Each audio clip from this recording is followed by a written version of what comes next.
الحمد لله وحده والصلاة والسلام على رسول الله أما بعد بسم الله الرحمن الرحيم باب ما جاء في كراهية البول في المغتسل. امام ترمذی رحمه الله فابواب الطهارة کې د استنجا متعلق احادیث د نبی صلی الله علیه وسلم ذکر کول او آداب د استنجا او د قضاء حاجت ذکر کول. اوس بل باب راوړي پای کې یو ادب ذکر کیږي. باب ما جاء باب د بیان د هغه څه کې چې راغلي دي فی کراهیت البول په کراهیت د او د سمات کې فی المغتسل په مغتسل کې چې دی او د سمات کول د چې مکروه دي. د باره کې امام ترمذی رحمه الله حدیث راوړي. حدثنا علی بن حجر من حدیث بیان کړی دی علی بن حجر واحمد بن محمد بن موسی او احمد ابن محمد ابن موسی قال د دوړ راویان فرمایي چې اخبرنا عبد الله ابن المبارک من ته خبر راکړی دی عبد الله زید مبارک عن معمر هغه د معمر روایت کوي عن اشعث هغه د اشعثنا عن الحسن هغه د حسن بصری رحمه الله نه. کله چې مطلق حسن په سند کې ذکر شوی دی نو مراد حسن بصری رحمه الله. عن عبد الله بن مغفل هغه د عبد الله بن مغفل المزني رضی الله عنه روایت کوي ان النبي صلی الله علیه وسلم چې یقینا نبی صلی الله علیه وسلم نها من کړی دا ایبول الرجل فی مستحمه د دینه من کړی چې بول کی او د سماتو کی وسړی فی مستحمه په مستحم کی. مستحم څه ته ویل کیږي؟ مستحم ویل کیږي الموضع الذي يغتسل فيه بالحميم هغه ځای ته ویل کیږي چې پای کې غسل کېدل شي په ګرمو اوبو سره. وهو الماء الحر او څنګه دا ګرمو اوبو ته ویل کیږي خو به ډیر پر استعمال شوی چې په کوم ځای کې په ګرمو اوبو غسل کېدل شي هغه ته مستحم ویل کیږي. نبی صلی الله علیه وسلم منع کړی دا چې یو سړی بول کې په هغه ځای کې چې پای کې چې غسل کوي به پرې کې چې توسيع شوی ده.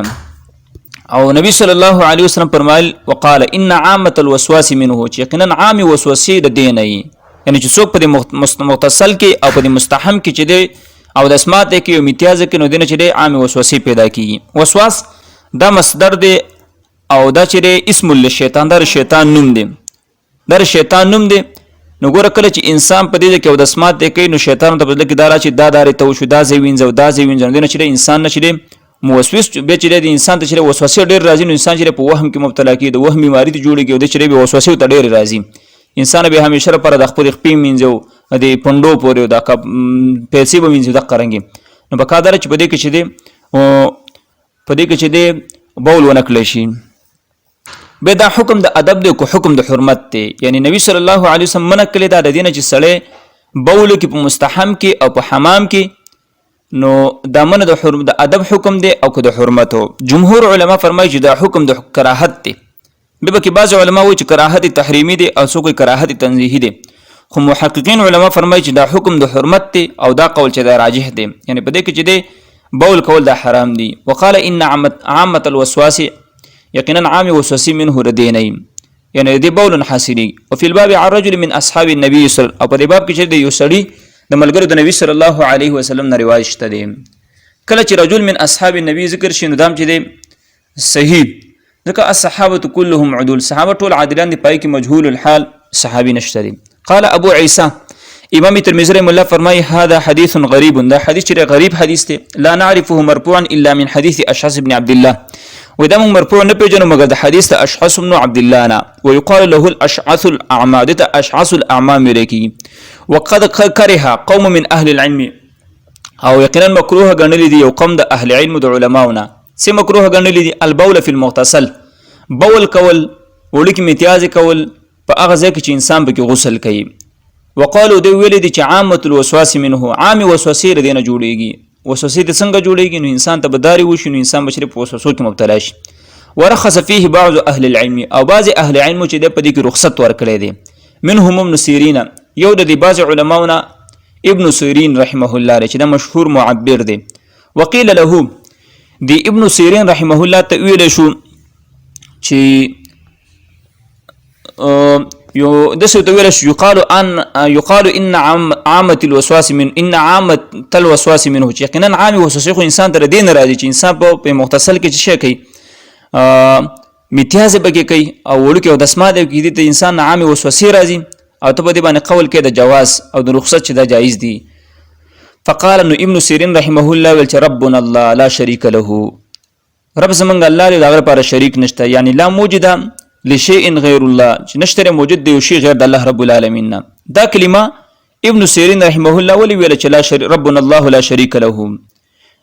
دا قول دی وجنه وکړو چې ابن سیرین رحمه الله ته دا حدیث نو رسیدلی. نو دا حدیث چې د کس ته ویل چې نبی صلی الله علیه وسلم هدا سوی چې ان عامه الوسواس من عام وسوسه دین راځي او ته چې دا کار جایز دی. او د قول دا مطلب نه دی چې ابن سیرین رحمه الله د خپل مخاطب په دې خبرې سره مخاطب کوي چې دا عقیده د شرک لري نعوذ بالله، بلکې دا یو محاوره ده. کله چې انسان درسي ویل شي مسلمان ته وي چې پلاني خار ته او هغه متعون خار دی هغه ته چې سفر مکه او التمزه نو خلک سوې لا شریک لله اسې د کلمه وي محاوره ده. دې دا مطلب نه چې ته شرک کې او ستا عقیده د شرک ده. قال ابن المبارک عبد الله بن المبارک رحم الله فرمای قد وسع في البول في المغتسل. یقینا توثیق له شوی د پراخواله کې شوی دی په بولو کولو کې په حمامونو کې او مغتسل کې چې کوم ځای کې غسل کېدلی شي. اذا جري فيه الماء کله چې روانېږي پای کې اوبه، یعنی داسې ځای چې هغه صرف د لمبلو ځای نه دی بلکې انسان به کې امتیاز هم کولی شي لرې شن او بیا دې طرف ته راتللی کېدلی شي ورته غسل کولی شي چې انسان ته د امتیازو دارې نه کېږي. نو په دې کې چې توثیق له شوی دا کار بې جایز دی. او عمده به چې من ته راجح کاره کېږي د هغې وجه دا ده چې که په دې کې اجازت ورنه کړلی شي نو په دې کې چې بیا ډېر حرج پکې چې انسان به بهر ته د اودسمات لپاره راځي بیا به دلته راځي. نو کله چې انسان ته دارې نه کېږي او وسواس نه پیدا کېږي او امتیاز لږې لرې کړي او په لرې ځای کې چې غسل کوي نو بس دا بیا چې جایز دی، په دې کې انشاءالله څه حرج نشته. قال ابو عیسی حدثنا بذلك احمد بن عبده الامولی. امام ترمذی رحمه الله فرمایي چې حدیث بیان کړی من ته په دې سره احمد بن عبده الامولی عن حبان هغه د حبان نه نقل کوي عن عبد الله بن المبارک او حبان چې د عبد الله بن المبارک رحمه الله نه نقل کوي. نو په دې حدیث کې دا مسله ذکر شوله چې مغتسل کله چې انسان الته او د اسمات کې انسان ته داری کیږي او ځان نشي کنټرولولی نو بس په کار دار چې دلته به چې انسان پاغه کې د اسمات نه کې صرف غسل پکې کوي ځکه دینه وسوسه جوړیږي شیطان چې انسان نو وهمي جوړي. او کله چې دسي چې یو اوچت شانزیش ترې کټکیب کې پروتي مثلا یا بل یو د ځای چې اګي انسان غسل هم پکې کوي خو انسان ته داری نه کېږي بلکې غسل لږ جدا کوي او دا بول چې لږ جدا کوي نو به چې ان شاء الله په دې کې څه حرج نشته. سبحانك اللهم